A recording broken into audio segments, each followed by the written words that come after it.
What it do, fam? It's your clever home cook here, and today we're making some sexy kimchi fried rice for your mouth hole. Check it out. Start off by scrambling those baby chickens till they look like this. Now it's time to cook those shrimpity shrimps. Big flavor come in small packages, right ladies? Now it's time to taste the rainbow. I put the whole farmer's market up in there.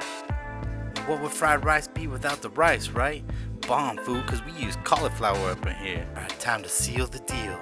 Add that kimchi back in and mix it up till it looks like this. Then you're gonna add your veg back in. Add those liquid chickens and those shrimpity shrimp with the long flavor.